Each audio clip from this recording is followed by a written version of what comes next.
Haga, él es un amigo de la Radio Castillo Fuerte, es el creador de la página Escritura y Verdad, a la cual invito también a que ustedes puedan visitar y obtener ahí muchos recursos que están a disposición del pueblo cristiano. El hermano Andrés San Martín ha puesto en su corazón este deseo de capacitar. Es un profesor, un maestro en teología. Y estamos contentos de que hoy día esté con nosotros. Y sin más preámbulo, voy a darle inmediatamente el paso y le voy a dejar con ustedes a nuestro querido hermano Andrés San Martín Arrizaga. Y una vez más, bienvenido a todos los que estamos participando. Hermano Andrés, que el Señor le bendiga grandemente hoy día. Muchas gracias, hermano Fernando. Dios le bendiga. Por ahora utilizaré El solamente... micrófono del hermano Andrés Ah, aparentemente no está habilitado. mm, ¿ahora? ¿Ahora? ¿Ahora sí? ¿Me escuchan? ¿Me escuchan? A ver, ahora sí puede hablar nuestro hermano Andrés. Ok, ¿ahora sí? Ok, ya, gracias. Bueno, por ahora me guiaré solamente con el texto que han de escuchar de mis palabras. En primer lugar, gracias a Dios y a ustedes por esta maravillosa invitación y espero que esta charla les sea eh, de edificación y, ¿por qué no?, de bendición. El tema que nos convoca en esta ocasión es la Biblia ante la crítica, pero en particular la veracidad de la autoría bíblica.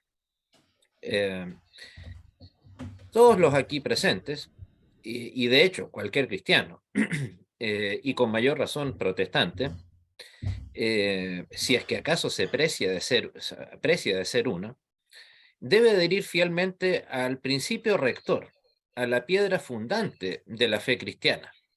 ¿Cuál es esta? La sola escritura. No solo fue la doctrina fundamental o es la doctrina fundamental de la cual dependen todas las demás, sino también la principal muestra de la bendición y de la revelación divina. Probablemente para nosotros, eso espero, todo esto puede resultarnos una obviedad, algo natural en cualquier creyente. Pero lamentablemente en la amplia mayoría, abrumadora mayoría del mundo académico que afirma ser cristiano, es lamentablemente un principio rector que ha sido matizado, mutilado y en no pocos casos abiertamente rechazado, sin exageración alguna. Vivimos en una época en la que el enemigo de la fe cristiana no es el ateísmo militante, con intrincados personajes como Richard Dawkins, Samuel Harris o Daniel Dennett a la cabeza, o herejes al estilo de Joseph Smith y el Libro de Mormón, o Charles Russell y sus escritos que derivaron en lo que hoy son los autoproclamados testigos de Jehová. Y una lista muy larga de personajes similares o aún peores. No, ni siquiera el enemigo es la ciega Inquisición y sus criminales autos de fe y sus miles de víctimas humanas asesinadas y otras decenas de miles de Biblias quemadas. No, el principal enemigo que desde hace unos 150 años atrás hasta la fecha es un enemigo más peligroso aún, mucho más peligroso. Así como el movimiento llamado gnóstico en los siglos II y III estuvo a poco de hacer desaparecer al cristianismo bíblico, el enemigo que hoy se levanta ante nosotros, cristianos bibliocéntricos, es un enemigo de apariencia, yo llamaría, indolora. Es un enemigo revestido con el manto de la simpatía, del alto académico, del profesor erudito. Y peor aún, ese enemigo es interno. No tenemos que salir de los templos que se hacen llamar cristianos para encontrarlo. Porque de hecho ese enemigo, y no hay que dudar en utilizar esa palabra al respecto, se hace llamar hermano en la fe de nosotros. Mientras tanto que nos tilda de ignorantes, por cierto. Dicho eso, aquel enemigo en nuestro caso, es la alta crítica bíblica y toda la nefasta influencia que ella trae y ha traído consigo. Aquellos altos académicos y sus respectivos centros de estudios los podemos encontrar con relativa facilidad en nuestro propio continente, o aquí que probablemente la mayoría somos chilenos, incluso en el pleno centro de Santiago. Eh, y ha permitido, estos centros de estudio y estos teólogos han permitido la entrada de par en par a las herejías europeas. Como si no tuviéramos las propias, tenemos esas herejías de importación, por llamarlo de alguna manera. Y cosa que a la larga termina siendo, creo yo, una entretención de estas agrupaciones europeas que disfrutan viendo cómo la iglesia acá en Latinoamérica se desangre a causa de la herejía que estas otras agrupaciones nos envían desde Europa. Y precisamente es así como verdades bíblicas que usted y yo consideramos nuevamente como obvias, ya son duramente atacadas. En primer lugar, la infalibilidad de la Biblia, la resurrección corporal de Cristo, su ascensión, incluso la mesianidad de Cristo. O sea, no es un ataque, insisto, puntual de un par de herejes ahí por allá buscando alguna cosa a la que criticar, sino que estamos hablando de herejes que sistemáticamente atacan verdades fundamentales de la fe cristiana, que son piedras basales de la fe cristiana. Imagínense cuál Cristo estaríamos adorando nosotros si es que ese Cristo no fuese el Mesías, solo por dar un ejemplo. Pero la pregunta que subyace ante la arremetida de estas herejías, y humildemente, no hay que tener temor a utilizar la palabra herejía para referirnos a estas ideas, y herejes para referirnos a las personas que lo difunden, es ¿cuál es? La respuesta es simple: la negación de la autoridad del texto bíblico. Ese principio rector que dio luz a nuestras iglesias, la sola escritura, si es atacado o relativizado en lo más mínimo, puede, y de hecho ya ha sucedido, ha surtido una suerte de efecto dominó. El punto es fácil. Si se niega la infalibilidad y por lo tanto la base de la fe cristiana, ¿qué otra verdad cristiana no se puede poner en duda entonces? Insisto, es una cosa de lógica elemental. Si usted duda de la existencia, algo de eso veremos más adelante respecto de Moisés, pese a que su autoría es tan mencionada tantas veces en el Pentateuco, ¿por qué no dudar ya sea de su real existencia y del contenido de sus libros también? No, la experiencia es tan triste como clara, ninguna. Así como toda doctrina fundamental de la Biblia termina siendo puesta en duda, o en el nombre de la malentendida y peligrosa tolerancia, se acepta se acepta que todos crean lo que deseen, aun las doctrinas bíblicas más fundamentales, como las que mencionaba hace unos minutos. Insisto, la infalibilidad de la Escritura, la mesianidad de Cristo, la resurrección corporal y la literalidad de lo que nos dice el texto bíblico. Muchos cristianos nos van a decir, de hecho me consta, lo he escuchado esa frase muchas veces, es que lo importante es Cristo y su persona. Al respecto podemos responder, claro que sí, evidentemente. Pero, ¿de cuál Cristo estamos hablando?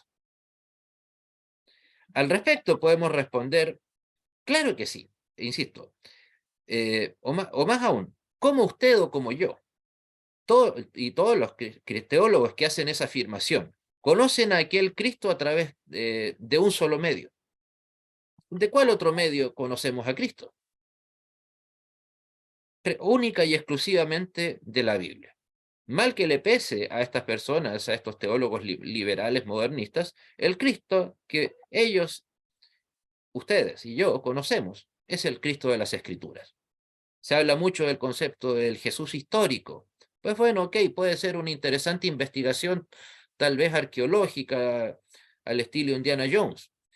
pero no es evidentemente algo que sirva como para ser la base de nuestra fe. Insisto, las Sagradas Escrituras, la Biblia. Analízalo así. Si ponemos en duda el origen del Cristo que conocemos, ¿cómo sabemos si conocemos a Cristo realmente? Por lo tanto, si se trata de apologética cristiana, el principal flanco de ataque del enemigo en nuestra contra es poner en duda la veracidad de las Sagradas Escrituras y especialmente de los autores humanos que él utilizó. Si ponemos en duda aquella verdad, todo el aparataje doctrinal de nuestras iglesias pierde su origen y por lo tanto su autoridad. Es por eso que si nos hacemos llamar cristianos y en nuestros cultos decimos, luego de alguna lectura bíblica, es palabra de Dios, o el Señor añada bendición a la lectura de su palabra, pero no creemos en la plena veracidad del contenido de cada letra de la Biblia. Y no, insisto, no estoy hablando en términos metafóricos, sino literales. Entonces estamos literalmente mintiendo cada vez que decimos esa frase en nuestros cultos. Estas heréticas doctrinas no solo niegan la inspiración verbal plenaria, recuerden ojalá ese concepto, inspiración verbal plenaria, o si lo quieren llamar así, la inspiración mecánica de la Biblia, en donde el ser humano es un sujeto absolutamente pasivo en la revelación del texto bíblico. No sé ustedes, pero a su servidor no le ofende ser usado mecánicamente por el creador del universo. Ojalá lo haga. Y ojalá lo haga con cualquiera de nosotros también. Siendo así, ¿de qué manera podemos poner en duda la veracidad del texto bíblico? Uno de los más comunes y más difundidos es el de negar la veracidad de la autoría humana de los libros bíblicos. Puedo afirmar, sin temor a equivocarme, que al leer a los teólogos e incluso pastores, seguidores de ellos, que no existe un solo autor bíblico, autor humano, que no haya sido puesto en duda. Ninguno. Incluso negado su existencia. El punto neurálgico, a opinión de su servidor, es, si negamos la autoría de los autores humanos de la Biblia, ¿por qué no podríamos negar absolutamente todo lo demás? Solo por citar un ejemplo. Si Moisés no es el autor del Pentateuco, ¿por qué deberíamos considerar los 10 mandamientos como eso? Mandamientos divinos. Si el texto bíblico nos miente expresamente en Éxodo 20, cuando nos dice que las palabras de Dios fueron dadas a Moisés, y no a una escuela de escritores, punto que veremos más adelante. Insisto, no veo motivo alguno por el cual este horrible error no deba suceder. En ese contexto, el primer caso de ataque es a la autoría del Pentateuco. Está en la llamada alta crítica, que de crítica tiene mucho, no le quepa duda, pero de bíblica, absolutamente nada. Esta crítica bíblica va mucho más lejos de lo que suele pensarse, y no solo pone en duda la autoría mosaica del texto, sino que, uno, pone en duda o derechamente niega la existencia de Moisés, eso ya es bastante, por supuesto. Segundo, afirma que el Pentateuco fue escrito en un periodo no menor a 300 años. 3. El Pentateuco entonces sería el fruto de una escuela de escritores y redactores, obviamente desconocidos. Insisto, con todo lo que eso significa. Entonces, ahora veamos al respecto qué nos dice Moisés en el Pentateuco. Asociar el Pentateuco con el personaje de Moisés es algo que en general, en todo estudioso de la Biblia, ya sea un niño de escuela dominical, como de cursos más avanzados o antiguamente de seminarios, resulta totalmente obvio y absolutamente natural. Pero lamentablemente en estos últimos 150 años, ese es un concepto que ha sido erradicado por completo de las grandes facultades teológicas, universidades, incluso en seminarios acá en Chile. Entiéndase, tal vez el caso más lamentable es el de la Comunidad Teológica Evangélica, por qué no decirlo con su nombre, o también llamada Comunidad Evangélica de Teología y Facultad Teológica Evangélica, en pleno centro de Santiago. Eh, o en el caso también, lamentablemente, seminarios que han pertenecido a iglesias tradicionales, lamentablemente fueron permeando poco a poco en sus profesores y obviamente posteriormente en sus alumnos, estas ideas tan nefastas, tan funestas de las que les hemos estado hablando. O si vamos al otro lado de la cordillera, el gracias a Dios desaparecido ICEDET, un seminario llamado interconfesional, pero que lamentablemente la Biblia ahí era solamente un libro de liturgia. Y así, o sea, San Leopoldo en Brasil, el seminario evangélico luterano de Lima y tantos otros. O sea, insisto, los que se hacen, se aglomeraron en torno a la ACIT, para decirlo con todas sus letras, Asociación de Seminarios e Institutos Teológicos. Insisto, una agrupación que reúne a un hereje tras otro y lamentablemente forma a un hereje tras otro.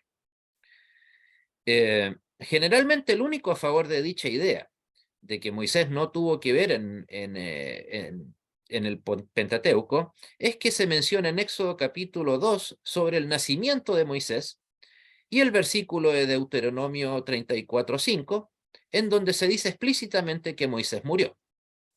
Señala al respecto que nunca los teólogos y biblistas tradicionales o conservadores hemos afirmado que la totalidad del Pentateuco fue escrita por Moisés. Sin embargo, este método llamado alta crítica, usando de manera exageradísima el método inductivo, se toma de un solo versículo o de dos para obtener una mega conclusión que incumbe a la autoría de los 5 libros. Recuerde, la inducción es tomar una característica particular de algo para eso convertirlo en una regla general.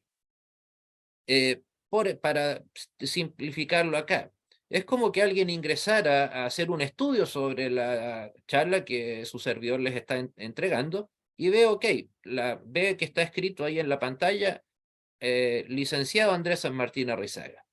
Ah, ok, veo a un Andrés, entonces mi conclusión, a causa de la inducción, es que entonces todos los participantes de esta charla necesariamente tienen que llamarse Andrés.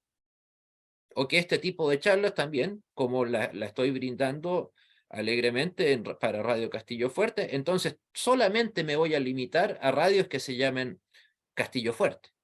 Insisto, o sea, eso en realidad es una falacia, pero es precisamente, lamentablemente termina siendo una falacia con la que se termina estudiando el texto bíblico.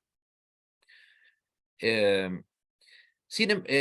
insisto, recuerde, la inducción es para el momento de analizar las escrituras, es un ejercicio sumamente peligroso. ¿Por qué? Porque a la Biblia hay que estudiarla en su totalidad. No hay partes más canónicas, más bíblicas que otras en el texto. Todas son igualmente canónicas. No hay partes más importantes o menos importantes, más relevantes o no. Sin embargo, es necesario aclarar que hasta solo unos cuantos siglos era muy mal visto, por cierto, respecto del nacimiento de Moisés, que una persona, y más aún tratándose de Moisés, que se sabía él un enviado de Dios hacia su pueblo, que hablara en primera persona. Incluso hasta hoy en día en el mundo académico, si el autor de una tesis, en su tesis dice, yo Andrés San Martín estoy planteando la tesis A, B, C o D. Seguramente lo primero que el profesor revisor de dicha tesis le diría, saque la palabra yo, saque la palabra Andrés. No corresponde. Lo que usted está haciendo es un trabajo de investigación. Da igual quién es el que la está escribiendo o no.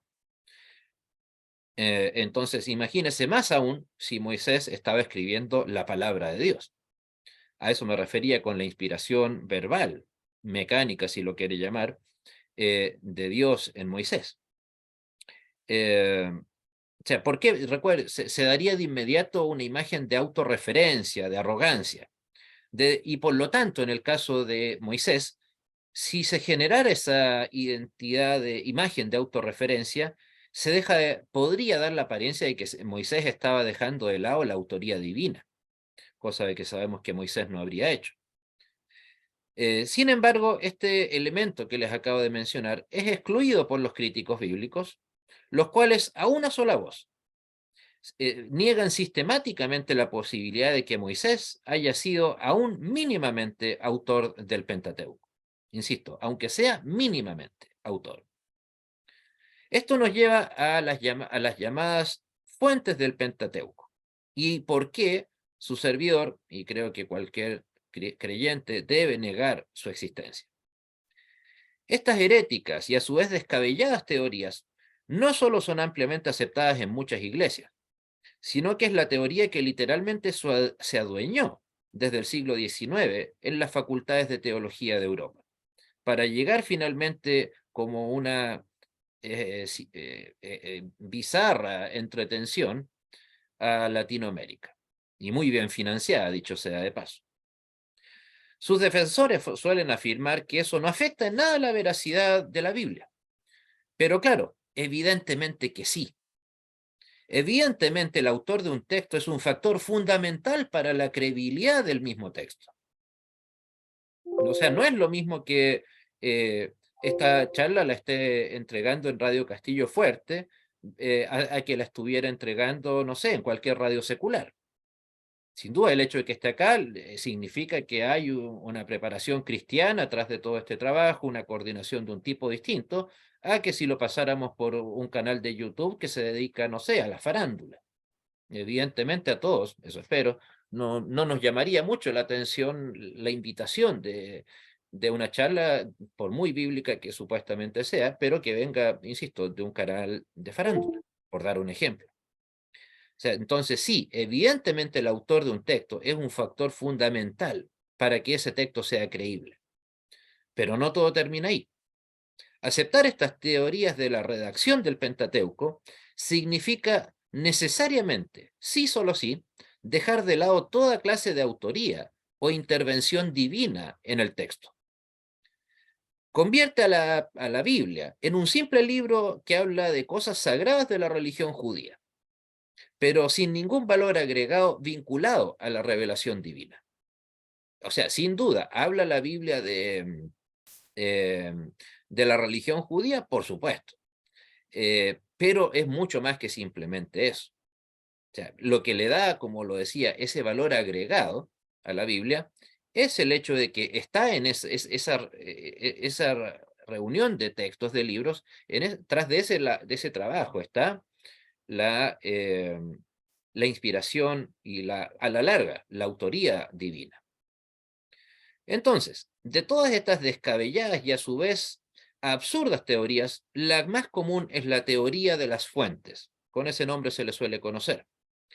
Esta nos dice que el Pentateuco es el fruto de no solo 5 personas, sino escuelas de escritores que escribieron sin conexión uno con el otro, y finalmente nadie sabe cómo, derivaron en el texto que hoy conocemos. ¿En qué consiste cada una de estas supuestas escuelas? Lo veremos brevemente ahora.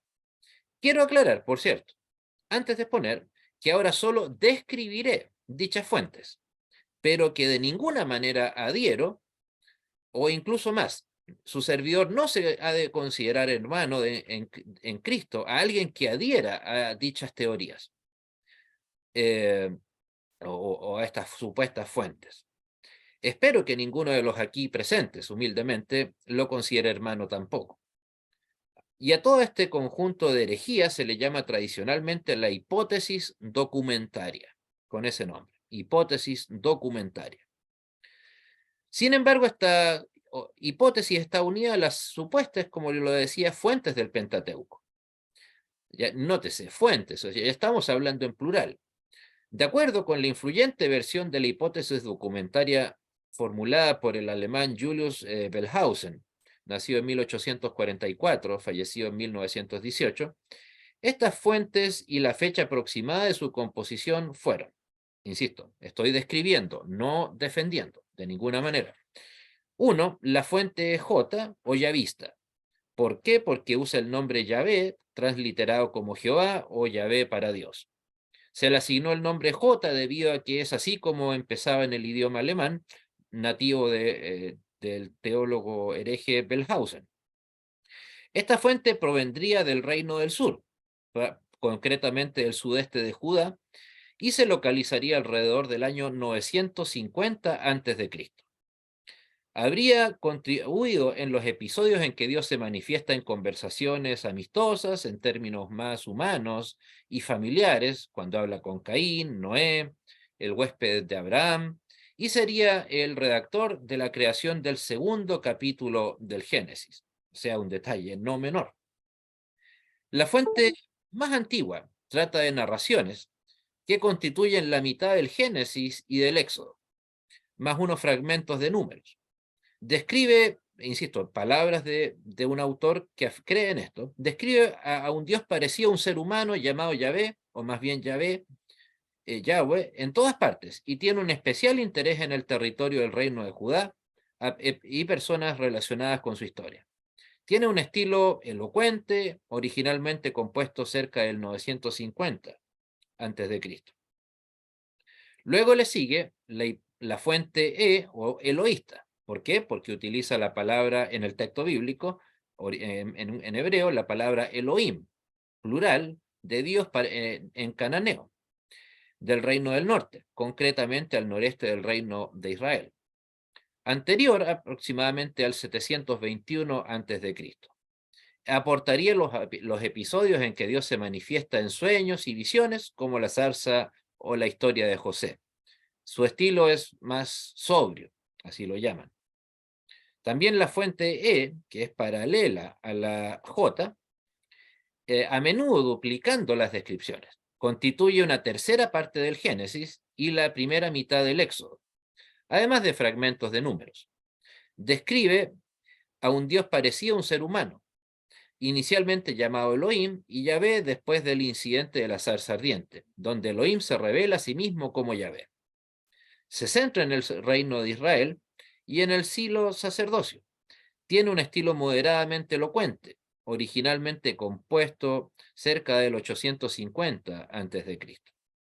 Estas dos fuentes, la J y la I, escribirían buena parte de Génesis, Números y Levítico. Le sigue la otra, la fuente D o deuteronómica,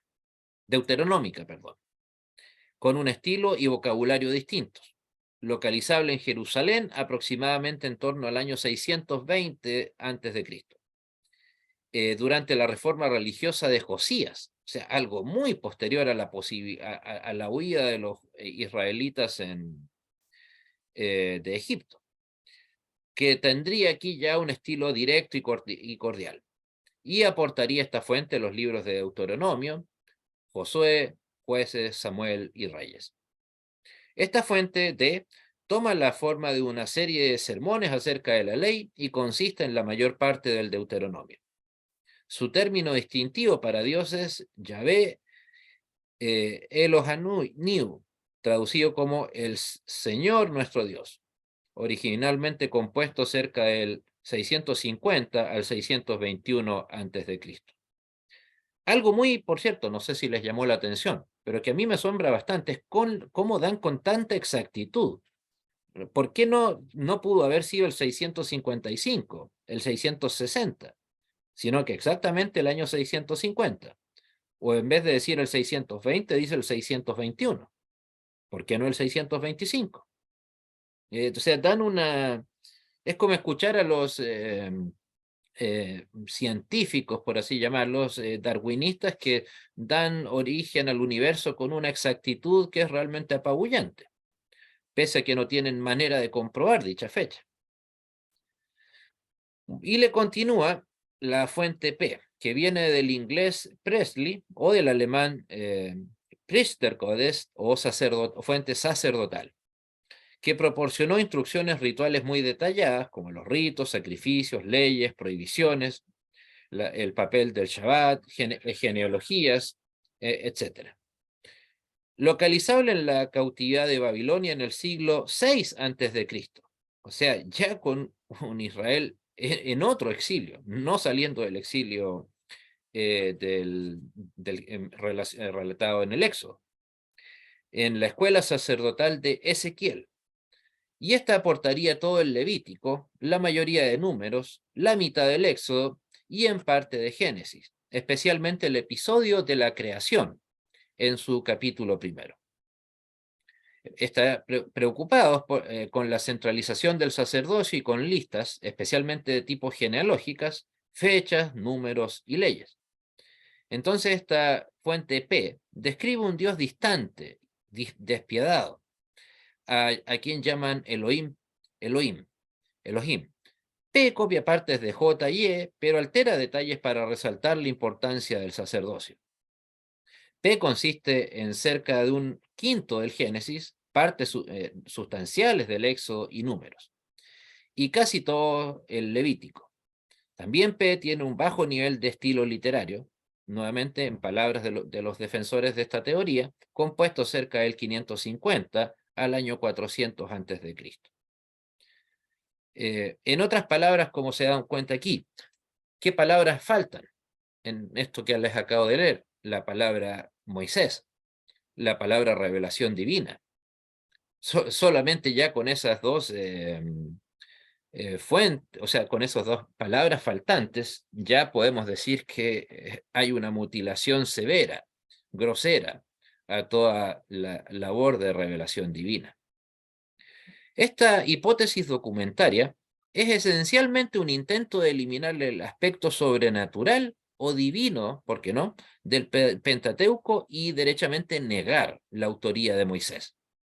Por lo tanto, los relatos del cruce del Mar Rojo, el maná, el agua de la roca sólida, etc., se consideran relatos de origen oral, haciendo que los sucesos sobrenaturales se convirtieran, por tanto, en simples productos de narradores con gran imaginación y un conocimiento religioso abundante, pero nada más que eso. Pero no que sean eventos que en realidad ocurrieron y que fueron escritos por testigos presenciales, en este caso Moisés, Aarón, todas las personas que salieron del cautiverio en Egipto. Entonces la hipótesis documentaria niega que Moisés hubiera escrito el Pentateuco y en su lugar se le atribuye a esta escuela de 4 o más diferentes autores o redactores distribuidos a lo largo de cientos de años. Insisto, ni siquiera décadas, cientos de años. Entonces la hipótesis documentaria es el intento de la teología liberal de poner en entredicho la veracidad del Pentateuco. Cosa que, insisto, hace tal vez para nosotros en nuestro mundo acá en Latinoamérica no será una realidad bastante distante, pero que lamentablemente la podemos ver con mucha facilidad. Los defensores de esta hipótesis documentaria ubican los escritos del Pentateuco alrededor del año 400 a.C., o sea, aproximadamente 1000 años después de la muerte de Moisés. Sucedía alrededor del 1400 a.C. Un relato de 1000 años. Incluso cuando se transmite lo más fielmente posible, cambiará el registro de los eventuales originales.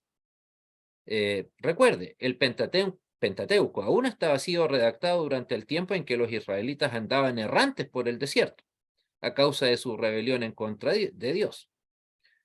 Registrar finalmente esta jornada unos 1000 años que esta jornada se haya registrado unos 1000 años después de que sucedió, es derechamente invitar a la especulación sobre la autenticidad del trayecto original. O sea, por ejemplo, cosas que se suelen negar ahí. Bajo también la aparentemente simpática frase: esto no es verdad, esto no sucedió en la vida real, pero no importa, porque a la Biblia no le interesa hacer historia. ¿Por qué no? ¿Porque los teólogos liberales lo dicen? Es como cuando dicen el texto bíblico en donde se habla de la vida de Jesús no es un libro de historia, no es una historia, una biografía de Jesús. Sin embargo, abrimos Mateo 1 y ¿qué nos dice? Libro de la genealogía de Jesucristo. ¿Y qué es una genealogía? Un estudio histórico. Entonces, insisto, esto en muchos aspectos lo veo solamente como un intento de, no sé, congraciarse tal vez con las escuelas de pensamiento erudito europeas y fruto, ¿por qué no?, de derechamente la incredulidad. Entonces, teólogos liberales a través de los años, décadas ya, trataron de debilitar la palabra de Dios y su credibilidad. Y una forma de hacerlo es poniendo en duda la historicidad y autoría del Pentateuco. La pregunta es si esta visión teológica liberal tiene alguna base. Si, como los defensores de la hipótesis documentaria afirman, el Pentateuco fue escrito comenzando en el año 400 a.C., después incluso del cautiverio babilónico, entonces Moisés no pudo haber sido el autor, evidentemente. No hay manera de conciliar ambas posibilidades. Sin embargo, Jesús dijo en Marcos 12:26, ¿no habéis leído en el libro de Moisés cómo le habló Dios en la zarza diciendo, yo soy el Dios de Abraham, el Dios de Isaac y el Dios de Jacob? Jesús mismo refiriéndose a Moisés como el autor.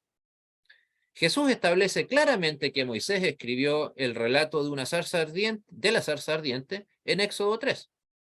Por lo tanto, fechar el Pentateuco unos 1000 años después de la muerte de Moisés es negar literalmente a su vez las palabras de Jesús, porque él especifica que el Éxodo es parte del libro de Moisés. Citaré un breve párrafo, nuevamente, estoy haciendo una cita, no diciendo que estoy de acuerdo con lo que se dice ahí. Una cita de un breve párrafo de una tesis doctoral de la Universidad de Heidelberg, Alemania, la principal universidad alemana, en donde fue redactada precisamente para los calvinistas la confesión el catecismo de Heidelberg, que lamentablemente es literalmente despreciado en efectos prácticos por la iglesia protestante ya en Alemania. Y bueno, esta universidad, esta tesis nos dice, el estudio detenido de los textos bíblicos permite afirmar que en la composición definitiva del Pentateuco, realizada después del exilio hacia el siglo XV de antes de Cristo, se emplearon principalmente 4 fuentes o tradiciones diversas: la yavista, la eloísta, la sacerdotal y la deuteronómica, que ya son las que habíamos mencionado. La recopilación de estas tradiciones, procedientes de ambientes y épocas muy diferentes, explica la variedad de vocabulario y estilo, la existencia de relatos paralelos o duplicados, las incongruencias y, de una manera más general, la rica complejidad literaria y doctrinal que caracteriza a toda la obra. No sé, quiero creer que cualquier persona que logre entender lo fuertes de estas declaraciones, no sé, tal vez se nos quitó un poco las ganas de ir a cenar finalizando esta charla. Piénselo así, ese autor no solo presenta como 100% reales las fuentes de lo que ya hemos hablado, sino que la palabra Moisés no se menciona, e incluso comete el grosero insulto de afirmar que en el texto bíblico hay incongruencias. Es más, lo más trágico es que no cabe duda de que si ese autor, ese estudiante, hubiese escrito lo contrario a lo que acabamos de leer, dicha tesis no habría sido aprobada. Probablemente ni siquiera su proyecto de tesis habría sido aceptada como legítima, sino que, como solemos escuchar teólogos como su servidor, es simplemente fruto del pensamiento propio de un ignorante. Hay una fuerte evidencia de que Moisés escribió también los otros libros del Pentateuco, desacreditando la hipótesis documentaria. Pedro, en Hechos 3:22, habla sobre Deuteronomio 18:15, y nuevamente le da crédito a Moisés como el autor de ese pasaje. Pablo en Romanos 10:5 dice, Moisés escribe así, y luego procede a citar Levítico 18:5. Es más, solo basta recordar que Cristo vino a la tierra, estamos hablando de Cristo, vino a cumplir una misión muy específica, a cumplir la ley. ¿A cumplir qué cosa? La ley dada por Dios a Moisés. Entonces, ¿qué sentido tendría pagar o cumplir una ley de alguien que jamás existió o de una ley que nunca fue dicha de manera directa? Sin duda que no tendría sentido alguno. En otras palabras, negar la autoría mosaica del Pentateuco es afirmar que Cristo cumplió algo que no era necesario cumplir, o algo muy similar a lo que implica negar la literalidad del Génesis y el origen del pecado. Si el relato de Adán y Eva es solo una metáfora, como dicen nuestras contrapartes liberales, y por lo tanto el pecado llegó al mundo solo metafóricamente, que es lo que se suele decir, ¿Cristo entonces murió en la cruz solo por una metáfora de un pecado que nunca tuvo existencia real? Sin duda ese es un insulto a la obra de Cristo en la cruz, una bofetada a las palabras de Cristo cuando él dijo, consumado es. Pues, ¿qué consumó Cristo en la cruz? El precio del pecado, que ante la ley de Dios dada a Moisés nuevamente, solo podía cumplir y pagar Cristo, al no poder hacerlo nosotros, tomando nuestro lugar allí en la cruz. En otras palabras, negar la autoría mosaica, directa o indirectamente, le quita absolutamente toda necesidad, incluso validez, a la labor de Cristo en la cruz. Siendo así, la hipótesis documentaria pone en tela de juicio los testimonios de Jesús, Pedro, Pablo, porque todos ellos testificaron explícitamente que Moisés escribió, se mencionan por lo menos 3 de los libros del Pentateuco. No es que los otros los nieguen, sino que simplemente no los mencionan. Pero se menciona, insisto, Juan, Pedro y Pablo. La historia y la tradición judía dan crédito a Moisés como el autor del Pentateuco, no apoyando en lo más mínimo la llamada hipótesis documentaria. Esta hipótesis es solo eso, una hipótesis. Nunca ha sido comprobada, y tengan por seguro, nunca va a ser comprobada tampoco, y no importa cuántos teólogos liberales o muy afamados afirmen lo contrario. Esto está nuevamente revestida más que por sobre el manto de la autoridad divina, está revestido por el manto de la autoridad académica y su respectiva incredulidad. Nada más que eso. Como ya lo afirmé, sería inédito que un texto escrito durante cientos de años, por solo Dios sabe cuántos autores, mutilado, redactado, por otras cuantas personas, hubiese dado lugar a un texto como el que hoy conocemos en nuestras Biblias, el cual, si bien es cierto, en hebreo se usan diversas palabras para referirse a Dios, sea un texto tan bien estructurado gramaticalmente y que no se contradice en sus contenidos. Los defensores de las fuentes afirman que una prueba de ellas es que existen 2 listas con los 10 mandamientos, como bien sabemos, una en Éxodo 20 y otra en Deuteronomio 5. Ante eso puedo responder con plena certeza. ¿Y por qué habrían de ser contradictorias?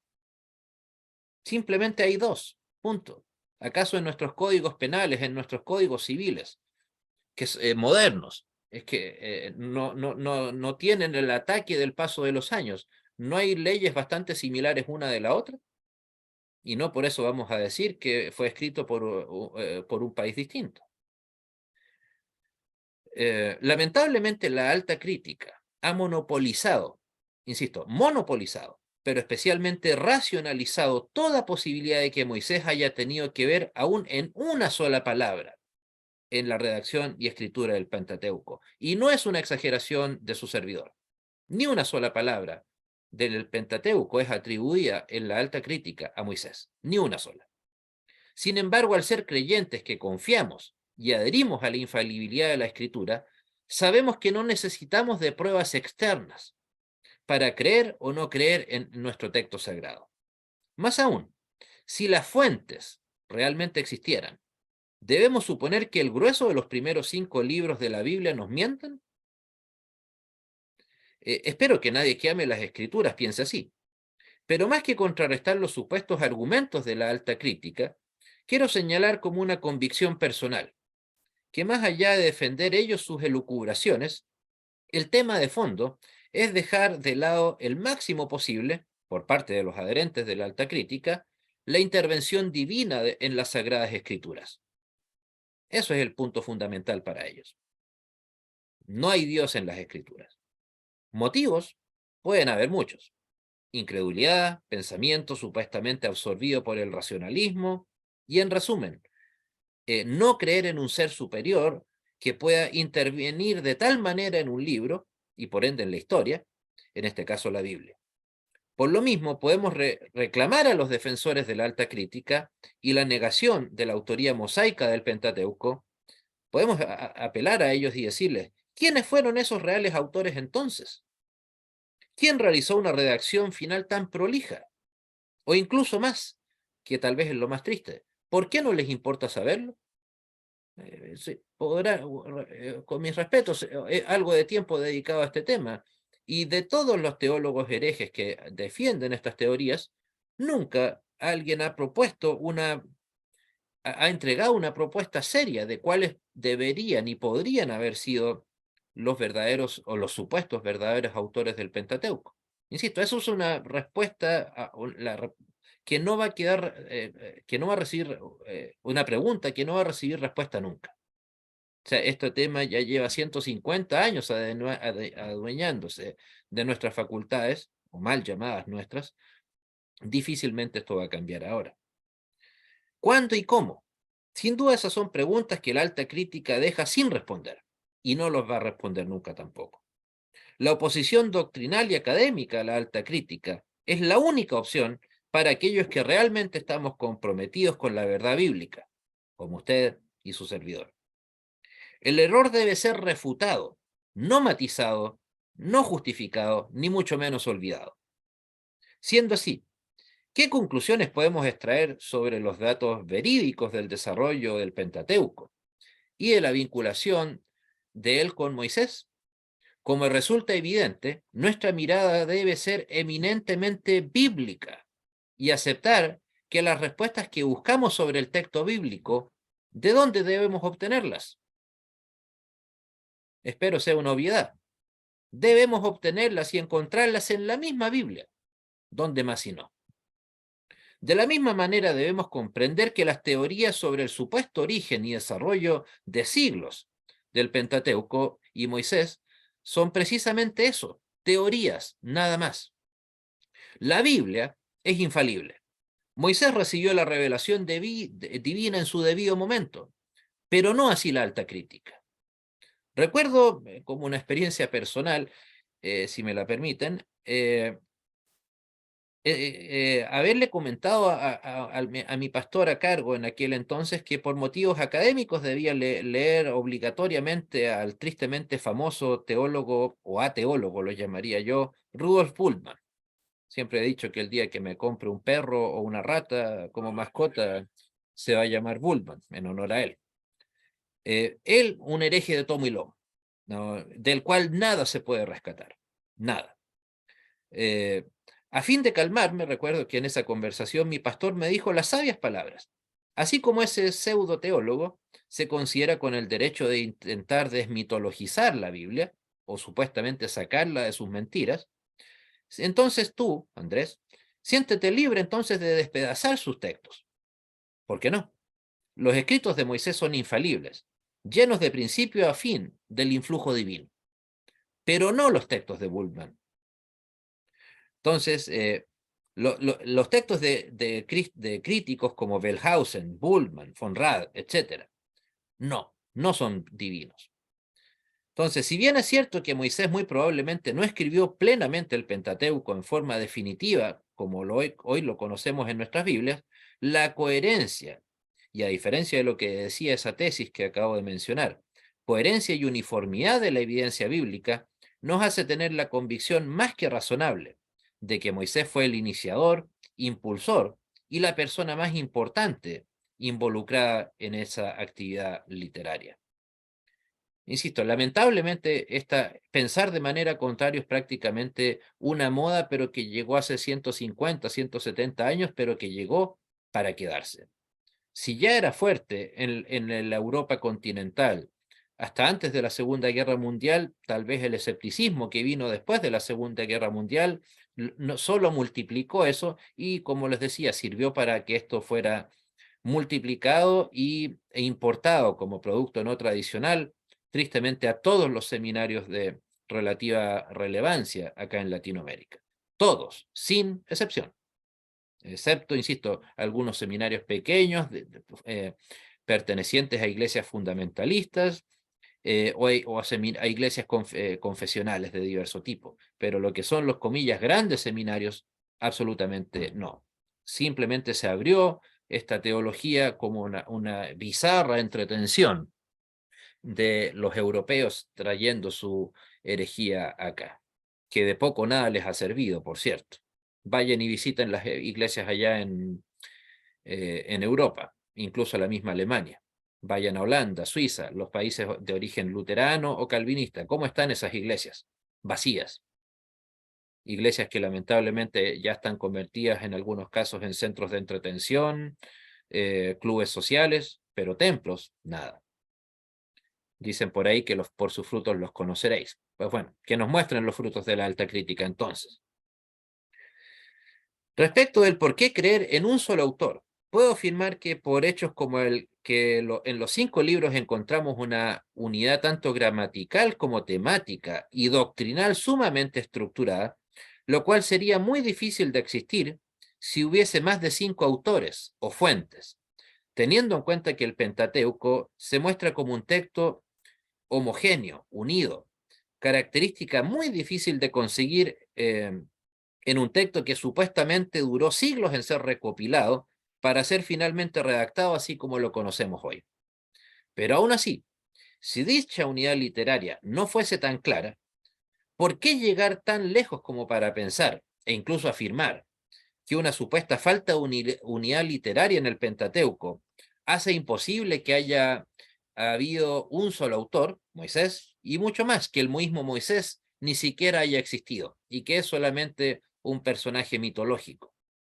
Sin duda, eso es una grosera exageración. No estamos hablando, insisto, de aquí de que estas personas sean nuestros simples personas que tengan ideas dispares con las cuales podamos debatir, con las cuales podamos conversar amigablemente. No, ellos no son nuestros simples contendores. Son, para el creyente bíblico, nuestros enemigos. La herejía se combate. Ante la herejía no hay oposición, debe haber resistencia. Que lamentablemente es una resistencia que ha estado muy, muy débil en muchas de las iglesias protestantes hasta el día de hoy. Y de hecho, siendo así, que el Pentateuco tuviese un sinnúmero de autores, desconocidos entre sí, además, se había olvidado comentar eso, que escribieron en lugares y épocas distintos, y que hayan dado lugar a un texto como el que conocemos, sería un verdadero y gigantesco milagro, siendo que paradójicamente estos mismos herejes teólogos niegan incluso la veracidad de los milagros relatados en la misma Biblia. O sea, niegan la existencia de los milagros bíblicos, pero creen en algo que sería literalmente un milagro. Insisto, que el Pentateuco haya tenido este tipo de unidad. La única palabra que se me ocurriría al respecto es esa, milagro. Si es que fuera, o sea, si se trata de aceptar milagros, me parece más milagroso toda esta conjunción de ideas, de autores, de palabras, de conceptos, y que den lugar al Pentateuco a que Dios haya actuado en Moisés y dado lugar al Pentateuco como lo conocemos. De todas maneras. Por cierto, no solo Moisés es el único autor en ser atacado al momento de su participación en la formación de los textos del Antiguo Testamento. Prácticamente no hay autor bíblico que no haya sido sumamente criticado y puesto en duda. Como ya lo señalé anteriormente, no por motivos documentados o históricos, sino por considerarse que eso es algo incompatible con el pensamiento racionalista moderno. En el caso del Antiguo Testamento, casi todos los libros son claros en mencionar quién fue su autor. Sin embargo, la alta crítica atribuye esto a que simplemente los autores, comillas, reales, en su mayoría anónimos, buscaban legitimar su texto tomándose de la obra de algún personaje conocido y respetado en la tradición histórica de Israel. O sea, como que yo ahora, en lugar de presentarme como su servidor Andrés San Martín, me presentara, no sé, como el rector del seminario de Hannover o de Heidelberg. Claro, evidentemente suena bastante más llamativo hacerme llamar rector a ser un simple servidor. La diferencia es que aquí estamos, insisto, hablando de falsificar derechamente la autoría de un libro bíblico. Entonces, tal es el caso de personajes como David, Salomón, los profetas menores y mayores, etc. En ese sentido, quiero plantear mis palabras en un sentido de apologética bíblica y dejar de lado las especulaciones sin razón alguna que hoy son tan populares. La Biblia es clara en mencionar sus autores humanos. Y siendo así, ¿por qué hemos de decidir nosotros hoy, más de 2500 años después, quién escribió y quién no? ¿Quién nos dio esa autoridad? Absolutamente nadie. A buena hora, por cierto. Realizar ese lamentable ejercicio teológico no solo se aleja del sano escudriño de las Escrituras, sino que, peor aún, pone al humano por sobre las Escrituras. Una tentación que o sea, nos pone incluso indirectamente por sobre Dios mismo. O sea, todo recordando las palabras de Satanás ante la tentación a Jesús. Todo esto te daré si postrado me adoraras. Piénsenlo, decir, yo he descubierto que Moisés no escribió el Pentateuco, que ni siquiera existió.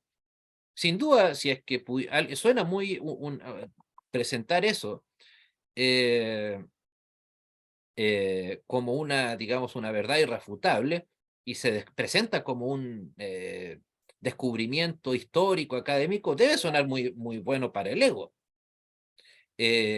Más aún al ego del ser humano moderno. Entonces, sin duda, tiene más tildes de humanista todo esto que evidentemente de cristiano. Insisto, este sistema no solamente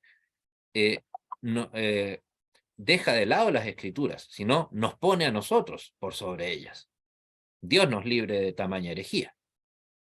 Es indispensable entonces que se tenga presente que el pensamiento bíblico del ser humano es eminentemente pecador. El método histórico crítico o la alta crítica no se distingue entre la palabra de Dios y la palabra que tiene la tendencia y quiere apoderarse de ella para manejarla. Querer el poder le hace interpretarla para manejarla, que es lo que lamentablemente sucede con todos estos teólogos herejes. Un verdadero entendimiento de la Biblia no está a disposición del hombre, del ser humano, así como así nada más, sino que es el Espíritu Santo de Dios el que se le da por gracia al ser humano, a los hombres. Es por eso que la alta crítica al respecto imposibilita totalmente un buen entendimiento de la Biblia. Lo mutila. Es un escándalo que lamentablemente la alta crítica quiera monopolizar, y ya lamentablemente lo ha logrado, su interpretación en las facultades teológicas del mundo. Tristemente, la alta crítica ha puesto en duda el principio escritural evangélico y del protestantismo en general. El principio escritural de nuestras iglesias. O bueno, quiero creer que de la vuestra y de la mía no, pero sí en general. Allí donde la Biblia ya no es norma, rigen modas y tendencias de poder, como por ejemplo el debate sobre temas éticos y valóricos, que pueden lamentablemente, como nos consta, cambiar de un momento para otro. Por lo tanto, necesitamos una interpretación que termine con la falsa comprensión histórica y su crítica a la Biblia. Dios nos fortalezca en tal tarea y nos haga dignos de ser difusores y defensores de su santa palabra.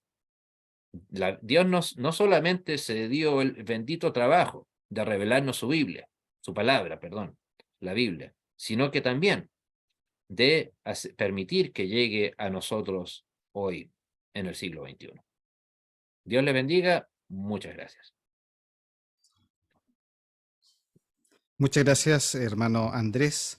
Le vamos a dar un momentito a nuestro hermano Andrés para que tome agüita y lea también el WhatsApp donde hemos enviado las preguntas. Estamos cerrando en este momento la recepción de preguntas, así que solamente las que llegaron y las que teníamos preparadas vamos a dar a conocer en un ratito más. Estamos contentos de esta charla, de esta conferencia, porque ha sido categórica. No sé si tienen esa percepción. Una charla categórica en cuanto a, a denunciar la herejía de la alta crítica, ¿verdad? Con todas sus letras.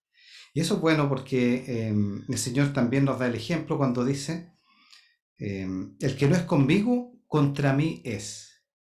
Y el que conmigo no recoge, derrama.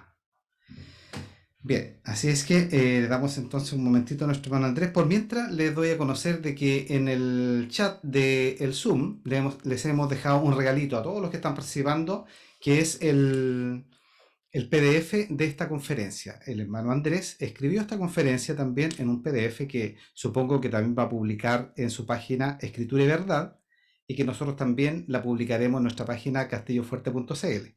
Pero ahí está como un regalito para que ustedes puedan estudiarla con más detención después en sus casas o desarrollarla con mayor detalle.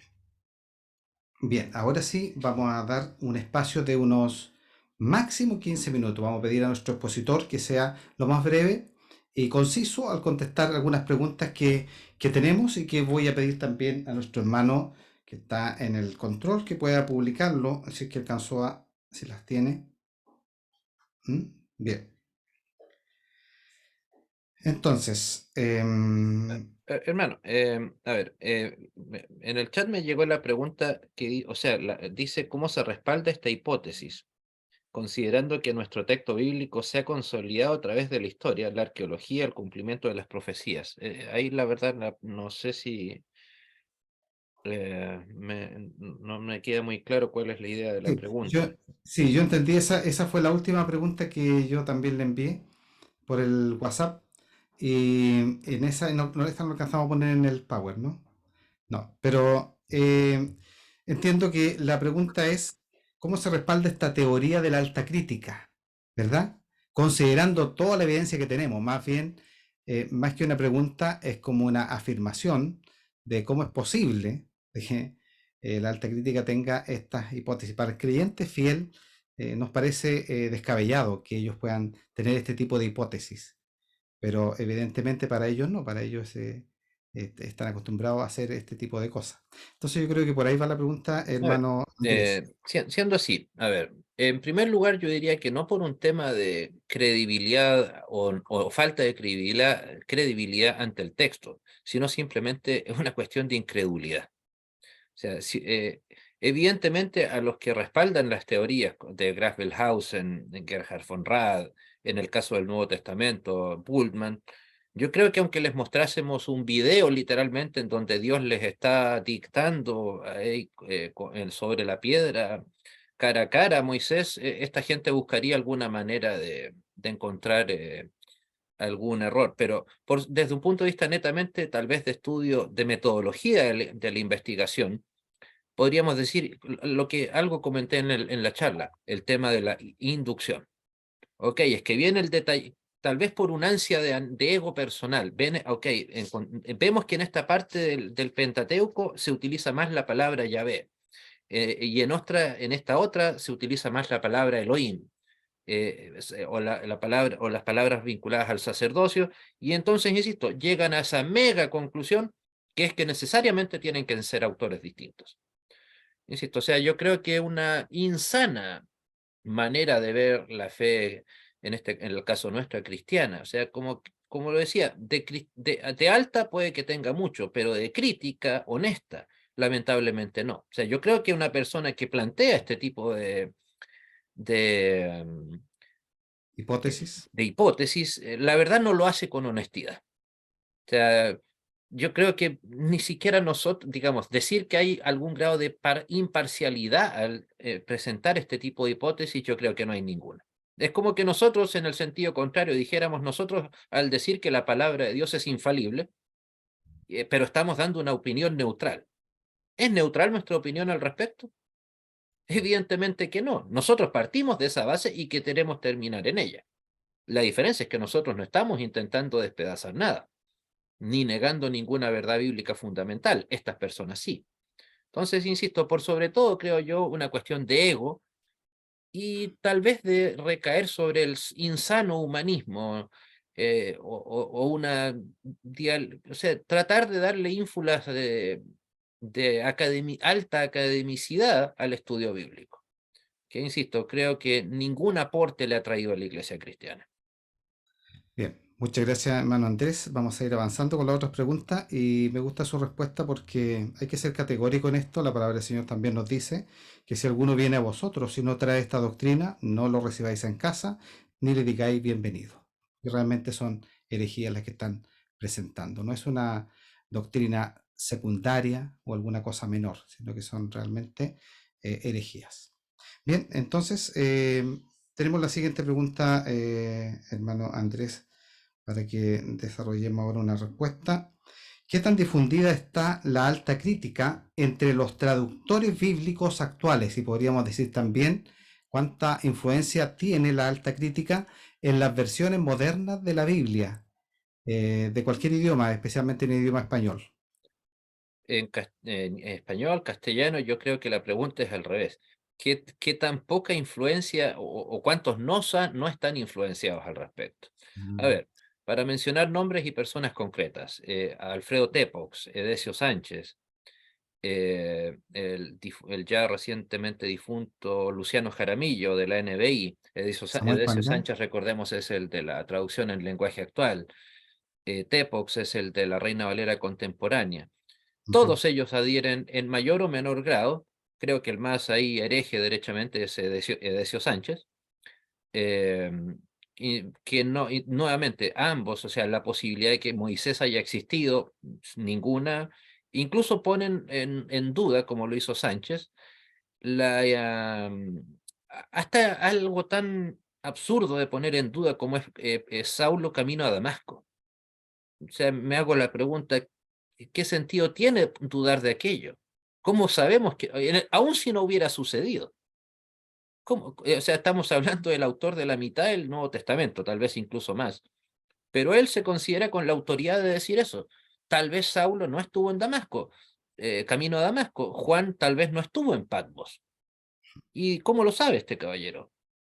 Insisto, pero en teólogos como ellos, que son, insisto, biblistas, que han lamentablemente dedicado a la traducción bíblica, veo que insisto, hay un nivel de arrogancia, pero abyecta, realmente fanática, por no decirlo, y yo creo que en general, en las traducciones siglo posteriores a la Reina Valera 1960, esa moda lamentablemente llegó para quedarse casi sin excepción. O sea, las traducciones bíblicas que tienen difusión actualmente, todas están imbuidas, salvo excepciones, eh, como por ejemplo el trabajo de la Reina de la Sociedad Bíblica Trinitaria, con su revisión me atrevería a decir que la única traducción bíblica que no tiene esa influencia es, en efecto, esa revisión de la Reina Valera 909 realizada por la Sociedad Bíblica Trinitaria, que esperemos que esté prontamente en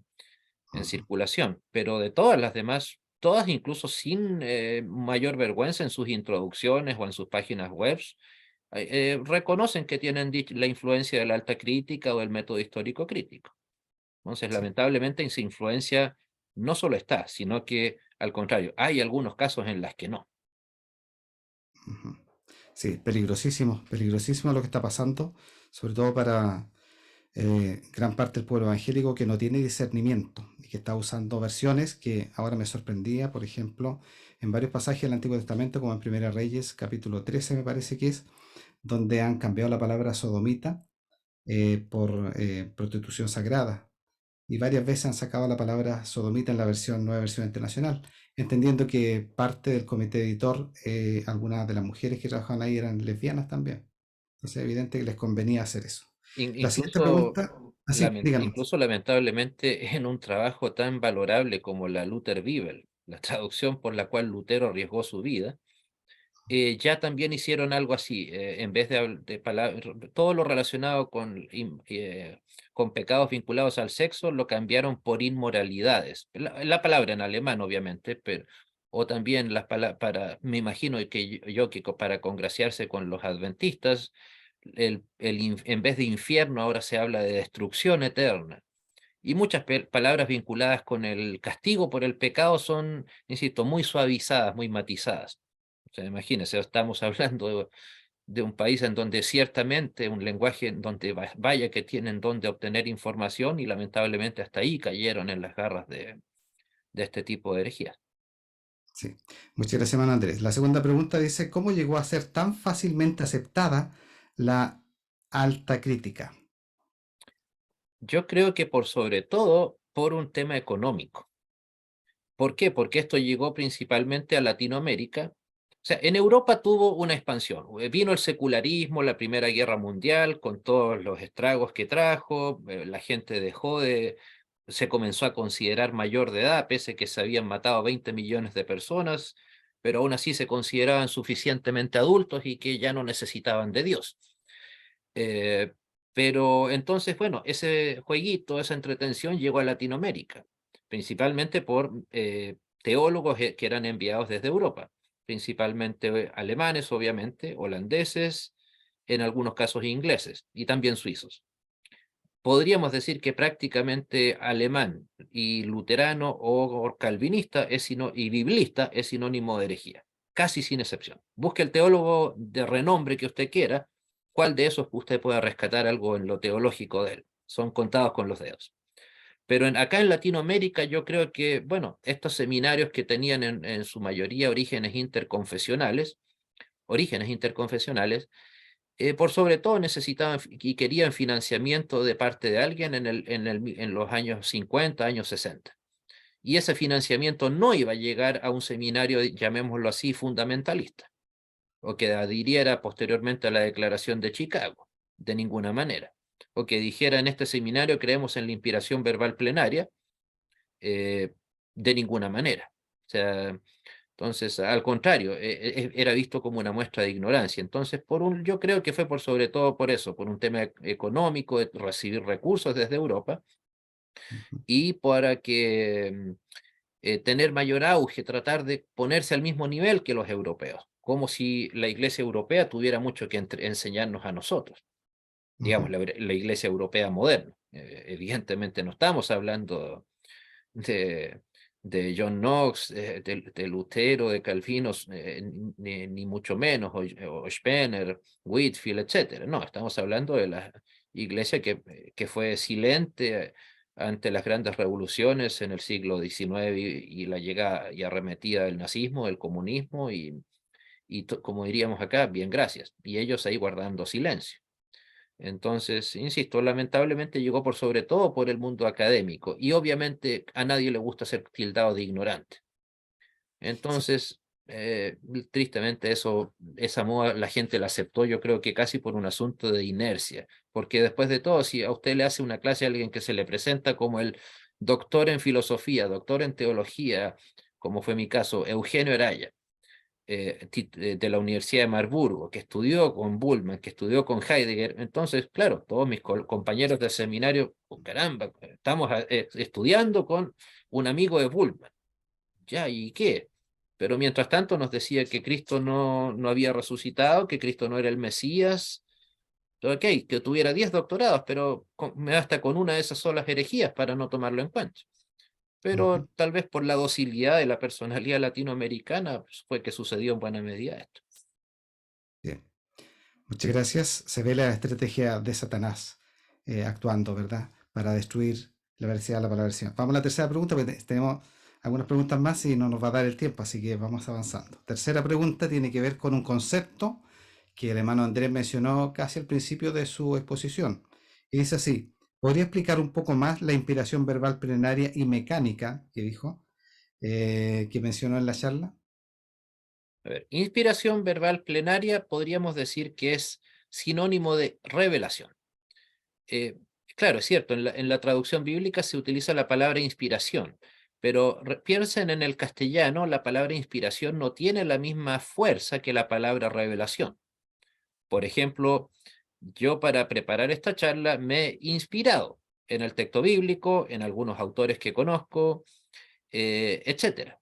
Pero es distinto a que estos autores me hayan revelado lo que ellos querían que yo dijese. Lo mismo en el texto bíblico.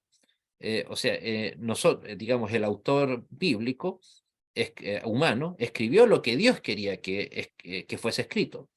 Por eso es que ahí entra tal vez también después la palabra mecánica, la inspiración verbal mecánica, o sea, cada palabra fue dicha, o sea, en donde el autor es visto totalmente como un ente pasivo, como qué es lo que somos ante Dios después de todo. Somos pasivos antes de Dios, no somos un ser actuante, no somos alguien que le dicte pauta a Dios. Entonces, ¿por qué iba a ser distinto en la palabra de Dios?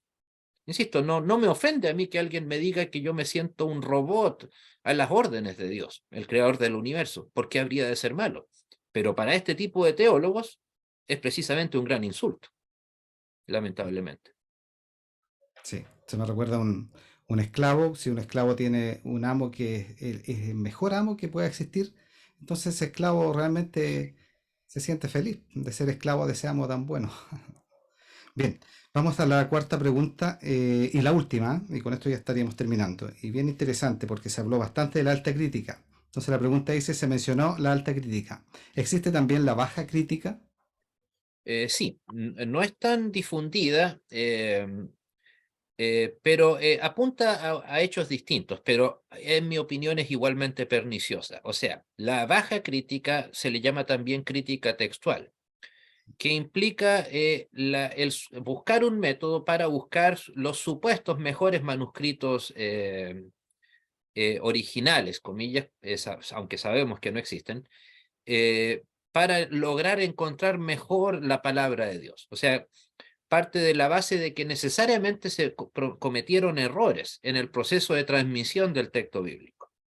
Entonces, la baja crítica lo que pretende hacer es buscar la mejor manera de encontrar cuáles son esos mejores eh, textos antiguos, ya sea en el Antiguo o Nuevo Testamento, que nos entreguen mejor lo que es la transmisión del texto bíblico en general. O sea, y puede parecer también un tanto indolora, pero no por eso, insisto, deja de ser igualmente, eh, creo yo, perniciosa. ¿Por qué? Porque parte de la base de que necesariamente lo que tenemos hoy, siglo XXI, no es lo que fue revelado hasta el siglo I en el papel y pluma del apóstol Pablo y de los autores del Antiguo Testamento.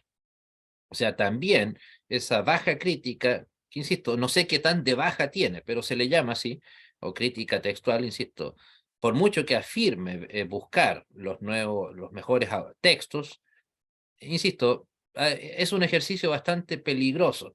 Después de todo, ¿quién nos dice que un texto de los textos antiguos es mejor que otro? ¿Solamente su antigüedad? ¿La cantidad de textos que hay repartidos de ellos? No necesariamente. El hecho de que encontremos un manuscrito, qué sé yo, del siglo VIII y tengamos otros manuscritos del siglo VI, después de Cristo, nos dice solamente que hay un texto más antiguo que otro, pero nada más. Ese texto antiguo también puede tener sus falencias y puede que el texto posterior sea igualmente, eh, eh, el posterior sea, digamos, más elocuente, mejor conservado. No lo sabemos. Entonces, en parte eso se da ¿por qué? Porque es una crítica directa a las traducciones bíblicas tradicionales, como nuestra apreciada Reina Valera 909, la King James en inglés, la antigua Luther Bible, Almeida en portugués, etc. O sea, ¿por qué? Porque esta gente no es capaz de aceptar la posibilidad ni siquiera remota de que haya un Dios que persevere después de la revelación del texto bíblico, que persevere en mantener la palabra de Dios viva hoy. Y que en algún momento, como le escuché decir alguna vez a un personaje, necesariamente los autores bíblicos van a cometer errores. Insistía mucho en esa frase, necesariamente iban a, iban a cometer errores. O sea, en otras palabras, ellos nos estaban hablando de un Dios que reveló su palabra, que la reveló de manera perfecta y simple y sencillamente se quedó después de brazos cruzados. Ok, vean ustedes qué pasa. Ese es el Dios en el que usted y yo creemos. Sin duda que no.